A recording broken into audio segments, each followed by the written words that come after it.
ക്രിസ്തുവിൽ ഏറ്റവും സ്നേഹം നിറഞ്ഞവരെ, ജീവിതത്തിൽ ഏതൊരു മനുഷ്യനും അടിസ്ഥാനപരമായി അറിഞ്ഞിരിക്കേണ്ട 2 കാര്യങ്ങളാണ് സുവിശേഷത്തിലൂടെ ക്രിസ്തു നമ്മെ ഇന്ന് പഠിപ്പിക്കുന്നത്. 1. അത്യാഗ്രഹത്തിൽ നിന്ന് ഒഴിഞ്ഞു നിൽക്കുക.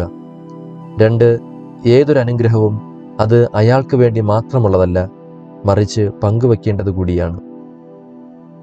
ഒന്നാമതായി, അത്യാഗ്രഹത്തിൽ നിന്ന് ഒഴിഞ്ഞു നിൽക്കുക. അതായത്, സമ്പത്ത് കൊണ്ടല്ല മനുഷ്യജീവിതം ധന്യമാകുന്നത് എന്ന്. സുവിശേഷം ആരംഭിക്കുന്നത് ഇപ്രകാരമാണ്: ഗുരു, പിതൃസ്വത്ത് ഞാനുമായി പങ്കുവയ്ക്കാൻ എൻ്റെ സഹോദരനോട് കൽപ്പിക്കണമേ. ഈ സഹോദരന്മാരിൽ ഒരുവൻ പിതൃസ്വത്ത് അന്യായമായി വെട്ടിപ്പിടിച്ചിരിക്കുകയാണ് എന്ന് വ്യക്തം. ഇസ്രായേലിൽ 2 മക്കളാണ് ഉണ്ടായിരുന്നതെങ്കിൽ മൂത്ത മകന് പിതാവിൻ്റെ സ്വത്തിൽ 2/3 ഭാഗവും ഇളയവന് 1/3 ഭാഗവും നൽകിയിരുന്നു. കൂടുതൽ മക്കളുണ്ടെങ്കിൽ മൂത്ത മകന് മറ്റു മക്കൾക്ക് നൽകുന്നതിൻ്റെ ഇരട്ടി നൽകിയിരുന്നു. മൂത്തയാൾ കുടുംബത്തിൻ്റെ കുലപതിയായും പിതാവിൻ്റെ സ്വത്തിൻ്റെ നടത്തിപ്പുകാരനായും സേവനമനുഷ്ഠിക്കുകയും ചെയ്യുമായിരുന്നു. ഇന്നത്തെ സുവിശേഷത്തിൽ വിവരിച്ചിരിക്കുന്ന സംഭവത്തിൽ ഒന്നുകിൽ ജ്യേഷ്ഠൻ സ്വത്ത് ഭാഗം വയ്ക്കുന്നത് വൈകിച്ചിരിക്കുകയോ അല്ലെങ്കിൽ ഇളയ സഹോദരൻ അത്യാഗ്രഹിയാകുകയോ ചെയ്തിരിക്കുന്നു എന്ന് മനസ്സിലാക്കാം. അതുകൊണ്ട് ഈ യാചനയിൽ തന്നെ വെട്ടിപ്പിടിക്കലിൻ്റെയും ആർത്തിയുടെയും അംശമുണ്ട്. ഈ സഹോദരന്മാരുടെ കഥ കേൾക്കുമ്പോൾ ആദ്യം ഓടി വരുന്നത് ഈ സഹോദരന്മാരിൽ നിന്ന് തികച്ചും വിപരീതമായി ഉൽപ്പത്തി പുസ്തകത്തിൽ അബ്രഹാത്തിന്റെ ജീവിതമാണ്. അബ്രഹാമും ലോത്തും തമ്മിൽ നടന്ന ഭൂവിഭജനം ഓർക്കുന്നുണ്ടെങ്കിൽ അവിടെ അബ്രഹാം ലോത്തിനോട് പറഞ്ഞത് ഇപ്രകാരമാണ്: ഇടതുഭാഗമാണ് നിനക്ക് വേണ്ടതെങ്കിൽ ഞാൻ വലത്തേക്ക് പോയിക്കൊള്ളാം, വലതുഭാഗമാണ് നിനക്ക് ഇഷ്ടമെങ്കിൽ ഞാൻ ഇടത്തേക്ക് പോയിക്കൊള്ളാം. എന്ന് പറഞ്ഞാൽ, നീ എടുത്തിട്ട് ബാക്കിയുള്ളത് എനിക്ക് മതി എന്ന അബ്രഹാത്തിന്റെ നിലപാട്. ഇത് സഹോദര സ്നേഹത്തിന്റെ, സ്വത്ത് സമ്പാദിക്കുന്നതിലെ നമ്മുടെ മനോഭാവം എങ്ങനെയായിരിക്കണമെന്നതിന് മാതൃകയാണ്. പലപ്പോഴും സമ്പത്തിനു വേണ്ടി അടിപിടി കൂടുന്നത് സഹോദരങ്ങളാണ് എന്നതാണ് ഏറ്റവും ഖേദകരം. അതായത്, ആർത്തി സഹോദര ബന്ധങ്ങളെപ്പോലും തകർക്കുന്നതാണ് എന്ന് സാരം. ഒരു തുണ്ട് ഭൂമിക്ക് വേണ്ടി പിണങ്ങിക്കഴിയുന്നവർ എത്രയോ പേരുണ്ട്. അതിരു തർക്കങ്ങൾ സർവ്വസാധാരണമാണ് താനും. സുഭാഷിതങ്ങൾ പഠിപ്പിക്കുന്നു: പണ്ടേയുള്ള അതിർത്തിക്കല്ല് മാറ്റുകയോ അനാഥരുടെ നിലം കയ്യേറുകയോ അരുത്. എന്തെന്നാൽ അവരുടെ സംരക്ഷകൻ ശക്തനാണ്, അവിടുന്ന് നിങ്ങൾക്കെതിരായി അവരുടെ പക്ഷം വാദിക്കും. അതുകൊണ്ട് പ്രിയപ്പെട്ടവരെ, ഇത്തരത്തിലുള്ള ആർത്തി നമ്മുടെ ജീവിതത്തിൽ ഉണ്ടാകരുത്. ഇത്തരക്കാരെ വചനം വിളിക്കുന്നത് വിഡ്ഢികൾ എന്നാണ്. കാരണം ജീവിതത്തിന്റെ നൈമിഷികതയെപ്പറ്റി അവർ അറിയുന്നില്ല. എന്നാൽ സ്വർഗത്തിൽ നിക്ഷേപം കണ്ടെത്തുന്നവരാണ് ബുദ്ധിമാന്മാർ. അപ്പോൾ സ്വാഭാവികമായും സംശയം തോന്നാം, സമ്പന്നരെല്ലാം തെറ്റുകാരാണോ, വിഡ്ഢികളാണോ എന്ന്. ഒരിക്കലുമല്ല. സമ്പത്ത് ദൈവത്തിന്റെ ദാനമാണ്. ആ സമ്പത്ത് നൽകിയത് ആരാണെന്നും നൽകിയത് എന്തിനാണെന്നും മറക്കാതിരിക്കുകയാണ് പ്രധാനം. ക്രിസ്തു പറഞ്ഞ ഉപമ നോക്കുക. വളരെ സമ്പത്ത് ലഭിച്ചു, വളരെ നല്ല കാര്യമാണ്. എന്നാൽ ആ മനുഷ്യന് സംഭവിച്ച തെറ്റ് എന്നത് വിളവ് നൽകിയ ദൈവത്തെ അവൻ മറന്നു എന്നതാണ്. മാത്രമല്ല, വിളവ് നൽകിയത് എന്തിനാണെന്നും അവൻ മറന്നു. വിളവ് നൽകിയ ദൈവത്തിന് നന്ദി പറയുന്നില്ല. സമ്പത്ത് വരുമ്പോൾ സ്വാഭാവികമായി സംഭവിക്കാവുന്നത് ഇതാണ്: ദൈവത്തെ മറന്നു പോകുന്നു. സമ്പത്ത് വരുമ്പോഴും ദൈവത്തെ ഓർക്കുക എന്നതാണ് പ്രധാനം. കാരണം സമ്പത്ത് നൽകുന്നവൻ ദൈവമാണ്.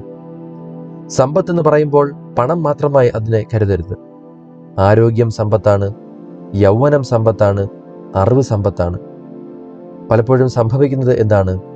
അല്പം സമ്പത്ത് വരുമ്പോൾ കർത്താവിനെ മറക്കുന്നു, കൂദാശകൾ മുടക്കുന്നു, എന്തിനേറെ അയൽക്കാരനെ പോലും മറക്കുന്നു. അല്പം അറിവ് നേടുമ്പോൾ അറിവ് നൽകാൻ കഠിനാധ്വാനം ചെയ്ത മാതാപിതാക്കളെ മറക്കുന്നു. ബുദ്ധിയെ പ്രകാശിപ്പിച്ച ദൈവത്തെ മറക്കുന്നു. അവന്റെ ബുദ്ധിയെ പ്രകാശിപ്പിച്ച ദൈവം ഇല്ലെന്നുവരെ വാദിക്കുന്നു. നിരീശ്വരവാദിയും യുക്തിവാദിയുമായി ഒക്കെ പിന്നീട് ജീവിക്കുന്നു. ഏത് യുക്തിവാദവും അല്പം ആരോഗ്യം ഉള്ളതുവരെ മാത്രമേ കാണുകയുള്ളൂ. ആരോഗ്യമുള്ളപ്പോൾ പലപ്പോഴും വളർത്തി വലുതാക്കിയ മാതാപിതാക്കൾ വേണ്ട, ദൈവം വേണ്ട, പള്ളി വേണ്ട, കൂദാശ വേണ്ട എന്ന ചിന്തയാണ് യുവജനങ്ങളിൽ കയറി വരുന്നത്.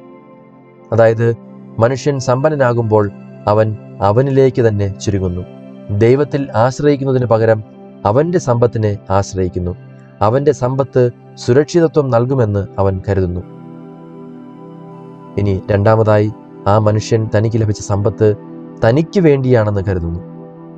ഒരിടത്ത് പോലും തൻ്റെ പ്രിയപ്പെട്ടവരെ പറ്റിയോ സുഹൃത്തുക്കളെ പറ്റിയോ എന്തിനേറെ വേലക്കാരെ പറ്റി പോലുമോ പരാമർശിക്കുന്നില്ല.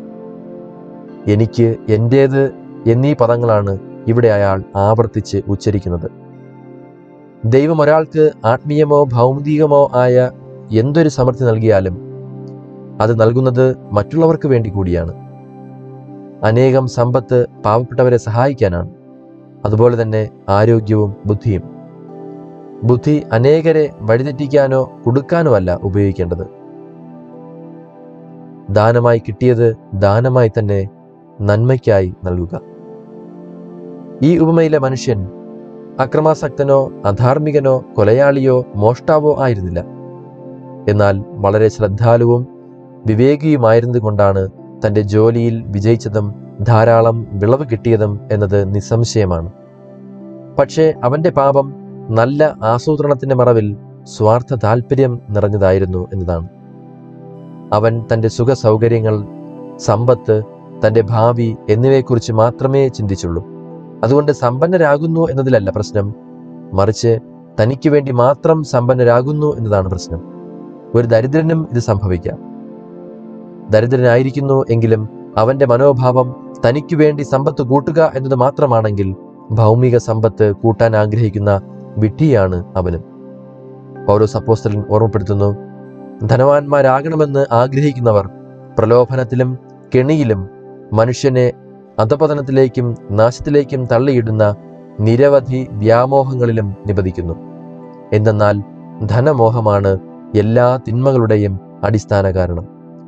ധനമോഹത്തിലൂടെ പലരും വിശ്വാസത്തിൽ നിന്ന് വ്യതിചലിച്ചു പോകാനും ഒട്ടേറെ വ്യഥകളാൽ തങ്ങളെ തന്നെ മുറിപ്പെടുത്താനും ഇടയുണ്ട്.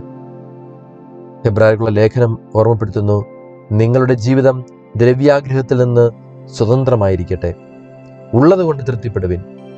ഞാൻ നിന്നെ ഒരു വിധത്തിലും അവഗണിക്കുകയോ ഉപേക്ഷിക്കുകയോ ഇല്ല എന്ന് അവിടുന്ന് പറഞ്ഞിട്ടുണ്ടല്ലോ എന്ന്. ആർത്തിയില്ലാതെ ജീവിക്കാൻ സമ്പത്ത് ആവശ്യത്തിന് ഉപയോഗിക്കുകയും അത് ഇല്ലാത്തവനുമായി പങ്കുവയ്ക്കുകയുമാണ് ചെയ്യേണ്ടത്.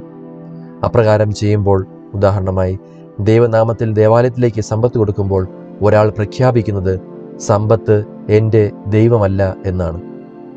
സ്വർഗസ്ഥനായ പിതാവായ അങ്ങാണ് ഈ സമ്പത്ത് എനിക്ക് നൽകിയത് എന്നും ഞാൻ വീണ്ടും ആ ദൈവത്തിലാണ് ആശ്രയിക്കുന്നത് എന്നുമാണ്. യാക്കോബ് അപ്പോസ്തലൻ പറയുന്നത് ഹൃദയത്തിൽ സൂക്ഷിക്കാം. നിങ്ങൾ ഭൂമിയിൽ ആഡംബരപൂർവം സുഖലോലുപരായി ജീവിച്ചു. കൊലയുടെ ദിവസത്തേക്ക് നിങ്ങളുടെ ഹൃദയങ്ങളെ നിങ്ങൾ കൊഴിപ്പിച്ചിരിക്കുന്നു. ധനവാന്മാരെ, നിങ്ങൾക്ക് സംഭവിക്കാനിരിക്കുന്ന ദുരിതങ്ങളെ ഓർത്ത് ഉച്ചത്തിൽ നിലവിളിക്കുവിൻ. നിങ്ങളുടെ സമ്പത്ത് ക്ഷയിച്ചു കഴിഞ്ഞിരിക്കുന്നു. നിങ്ങളുടെ വസ്ത്രങ്ങൾ പുഴുവരിച്ചുപോയി. നിങ്ങളുടെ സ്വർണത്തിനും വെള്ളിക്കും കറ പിടിച്ചിരിക്കുന്നു. ആ കറ നിങ്ങൾക്കെതിരായ സാക്ഷ്യമായിരിക്കും. തീ പോലെ അത് നിങ്ങളുടെ മാംസത്തെ തിന്നുകളയും. അവസാന നാളുകളിലേക്കാണ് നിങ്ങൾ സമ്പത്ത് ശേഖരിച്ചു വെച്ചത്. പ്രിയപ്പെട്ടവരെ, ഉപമയിലെ ധനികൻ ദീർഘവും സുഖകരവുമായ ഒരു ഭാവി ആസൂത്രണം ചെയ്തു. പക്ഷേ മരണം അപ്രതീക്ഷിതമായി അവനെ തേടിയെത്തുന്നു. നമ്മിൽ പലരും മറന്നുപോകുന്ന ഒരു സത്യത്തെ ഇത് വെളിപ്പെടുത്തുകയാണ്. ഭൂമിയിലെ നമ്മുടെ സമയം നമ്മുടെ നിയന്ത്രണത്തിലല്ല. അതിനാൽ യഥാർത്ഥ ജ്ഞാനം വലിയ കളപ്പുരകൾ പണിയുന്നതിലല്ല, മറിച്ച് നിത്യതയ്ക്കായി തയ്യാറെടുക്കുന്നതിലാണ്. പലപ്പോഴും നിത്യജീവനേക്കാൾ നമ്മൾ കൂടുതൽ ആസൂത്രണം ചെയ്യുന്നത് 60 കഴിഞ്ഞുള്ള അല്ലെങ്കിൽ വിരമിച്ചതിന് ശേഷമുള്ള നമ്മുടെ ജീവിതത്തെ പറ്റിയാണ്. നമ്മൾ ആത്മപരിശോധന ചെയ്യേണ്ടത് നിത്യതയ്ക്കായി ഞാൻ എന്തുമാത്രം സമ്പാദിച്ചു എന്നതാണ്. നിത്യതയെ പറ്റിയുള്ള ചിന്ത 60 കഴിഞ്ഞവരുടേത് മാത്രമല്ല, പിറന്നു വീണ ഓരോ വ്യക്തിയും ചിന്തിക്കേണ്ടതാണ്. അതിനാൽ വിശ്വാസം, സ്നേഹം, കരുണ, അനുകമ്പ, ഔദാര്യം എന്നിവയാൽ സമ്പന്നരാകുക എന്നതാണ് ഒരിക്കലും നശിക്കുകയോ അപ്രത്യക്ഷമാകുകയോ ചെയ്യാത്ത യഥാർത്ഥ നിക്ഷേപം. അതിനാൽ പ്രിയപ്പെട്ടവരെ, നമുക്കൊന്ന് വിലയിരുത്താം. ജീവിതത്തിൽ ഞാൻ എന്താണ് സമ്പാദിക്കുന്നത്?